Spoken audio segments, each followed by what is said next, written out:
Okay, gagawa naman tayo ngayon ng humbang baboy. Ito. Maghuhumba tayo. Babad lang natin ito sa pineapple juice. Tapos pagkababad yan, kahit mga 3 oras, pwede na natin itong iprito ng konti para makapaghumba tayo. Okay. Yan. Go. Maglalagay ng? Nagawa tayo ng humba. Lagyan natin ng pineapple juice. Lagay na natin lahat yan kasi almost 2 kilos may ito. Mga 2.5 to, mga idol. Tapos? Lagyan natin ng toyo. Walang sukat-sukat na to. Almost mga half cup lang, mga idol. Wala kasi pang cup ko. Sige pa, dagdagan pa konti ka. Para may alat na rin siya ng konti. Okay? Tapos paminta. Tapos lagyan natin siya ng paminta. Paminta. Sige pa, isa pa. Dami yan. Babad lang natin kahit mga 2 oras. Laurel pa? Lagyan natin laurel. Tapos lagyan natin konting bawang. Tapos? Ito, bawang, oh. Lamutake ng kamay na malinis. Siyempre, malinis ang kamay ko. Tapos yan, pwede na natin siyang bisahang iprito. After mga 2 hours.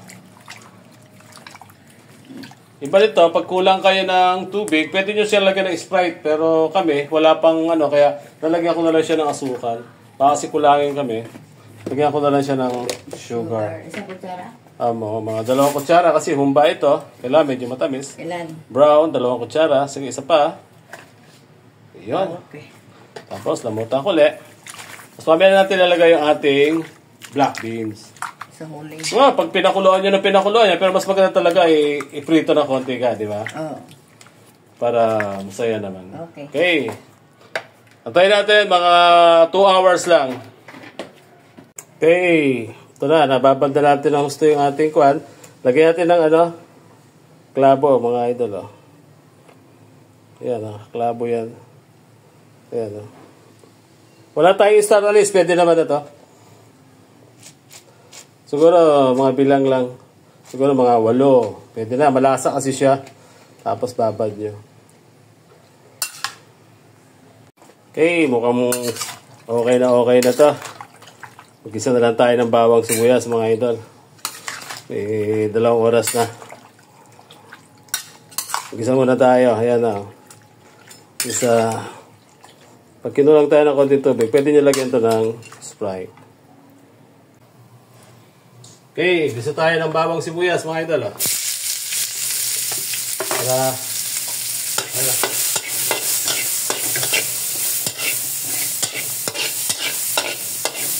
Ayoko nang mamantika na kasi yung baboy natin. Kaya hindi ko na lalagyan masyado ng mantika. Mantika lang ng konting mantika. Ayan, bumuto. Tapos, pwede na natin lagay ito. Para maprito lang, Huwag muna natin lagay sa tao, mga idol. Yun. Malulot ko na lang kung sa kasi susunod. Di ako nagpita, Mantika na kasi itong ginagawa natin. Mababoy. Yan.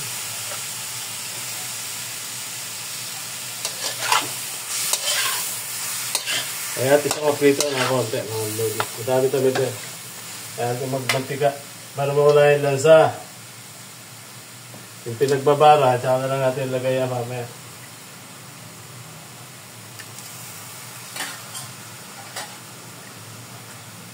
Tsaka natin sila lagyan mamaya ng suka. Para kahit ilang araw, hindi ito, ayan, hindi ko na sinama yung sinadyan na yung lawa. May suka yan, kahit ilang araw, hindi yan siya papanis.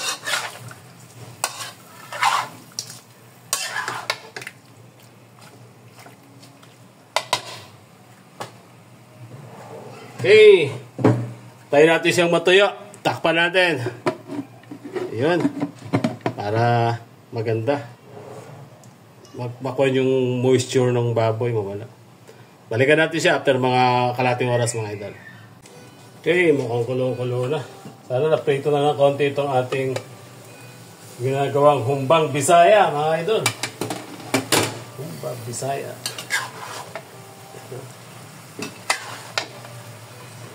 Lagay na lang natin mamaya yung ating black beans.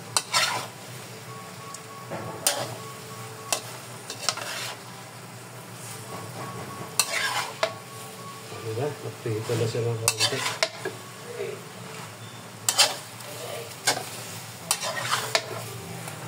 Ayan o. Pwede na natin itong ilagay yung ating pamemaya, yung ating lumabas na yung mantika, mga idol.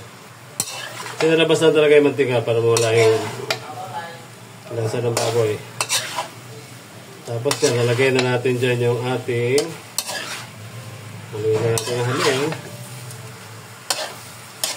Nalagay natin dyan yung ating pinagbabaran. Tapos lagyan din natin siya ng tubig. Antay-antay pa tayo para mas meron pang puti eh. Para mas malabas yung mantika niya.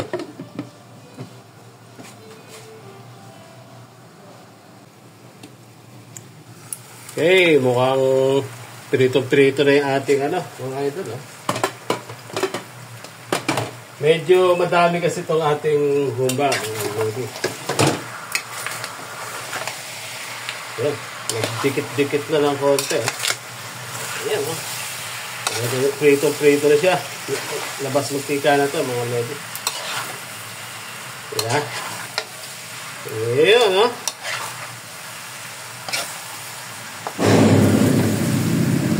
Yan mandari yung motor ko. Naglaubad kasi. Diba? Okay na. Lagyan na natin yung ating pinagbabarang kanina. Ayan pinagbabarang ko.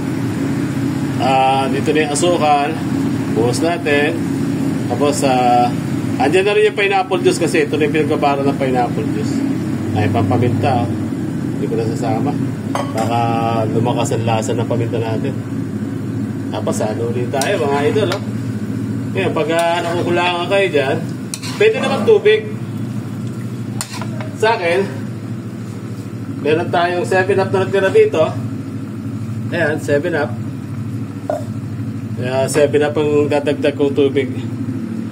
Pero kung wala kayong 7-up o Sprite, edi kuha na lang. Tubig na lang. May asukal naman na yan, pero dalawang wala yung asukal natin eh. Dalawang kutsara lang nilagay ko. Lagyan natin siya ng mahigit kalating basa para mas lumambot pa. Iyon Tapos lagyan pa natin ng kalating basa para sa nagluluto ang minom.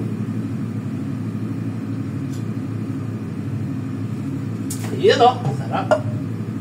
Habang nagluluto kayo, inom kayo ng 7-up. Kaya sarap magluto nito kumba eh. May natin ng pineapple, inumin. Ito pang ulam lang ngayong gabi para lumambot lang. Medyo na siya, papalambutin na natin ng konti. Ayoko din sobrang lambot siya ba eh. Pero iba, gusto black beans natin. Ayan natin lagay pag medyo natuyo na. Ito yung konti lang yung kuha natin tawag dito bulaklak ng saging. Lagay na natin para mas lumasa.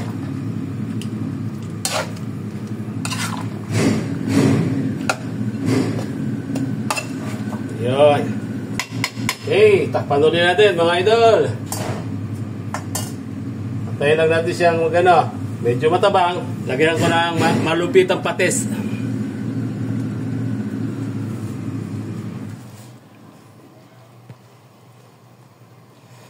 Okay, takpan muna natin. Lagyan mo na siya ng konting patis pag just sa patis yung lasa niya. Balikan natin siya pag natuyo. Okay, mukhang kumulo-kulo naman na itong ating Talagyan kasi natin yung suka. Ayan, nagsabaw na siya. Sabay na natin yung suka para pumasok sa loob ng laman yung ating. Ayan, pag nilagyan yung suka ito, huwag nyo tatapan mga idol. So, ito, mga 2 kalahati. So, malaking baso to eh. Tapos 1/4 na siya. Mawala naman yung asin yun. Pag sige pakulo. At least malasa yung mo. Huwag niyong takpan. Hanggang sa kumulo siya ng kumulo. Tsaka niyo haluin. Okay, kulong-kulo na mga idol. Oh. Alambot na yung ating humba. Pwede na natin lagay ngayon yung ating tausi, mga idol. Ayan, oh. Kunti na lang yung sabaw. Tama na itong may sabaw-sabaw na konti. Para makasabaw-sabaw naman yung ating mga tao. Masarap kasi sabaw nito. Malasa. Lagay na lang natin yung ating tausi, mga ilodi. Tapo ko lang yung sabaw. Ayoko na may sabaw ng tausi. Ito. Silver Swan, mga idol. Lagay natin. Para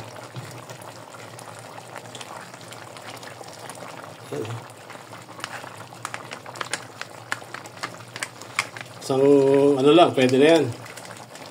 Ang palasa lang, may tausi lang. Kakaiba talaga ang lasa ng ano pag may tausi. Ayan o. Pagkalagay niya, mga 10 minutes na lang. Pwede nang kumain. Diba? Ayan o. Malasa kasi yan, tausi niya. Tsaka malambot naman yung tausi. Ayan o. Umilalim yung tausi natin, mga idol. Okay, takpan ulit natin siya.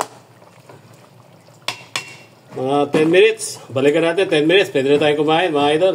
Ito na yung ating, tuyong-tuyo na, mga idol. May nag-request sa atin. Lagyan daw natin ng iklog na nilaga. Humba with egg. Boiled egg, mga idol. Sarap to. Nakati ko naman kayo ng adobo na may iklog, di ba? Ito, napakasarap din niya. Try nyo. Ito, lima lang naman yung iklog na nilagay ko. Binalatan ko na para naman na hindi nakakahiyaro sa kakain. Na magbabalat pa. Ayan, ha. Napakasarap yan. Mas mababa dyan yung iklog. Hayaan nyo siya dyan. Ang iklog na yan.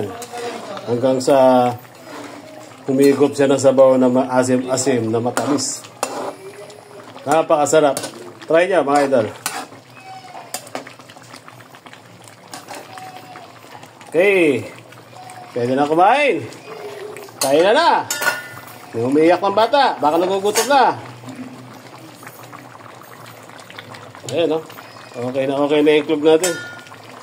Lutong-luto na. Lima ito. Saan na napunta yung isa? Ayun. Paibabaw muna natin para makita ng ano. Ayan, sarap yan. Kain na na, with egg. Humba with egg. Look.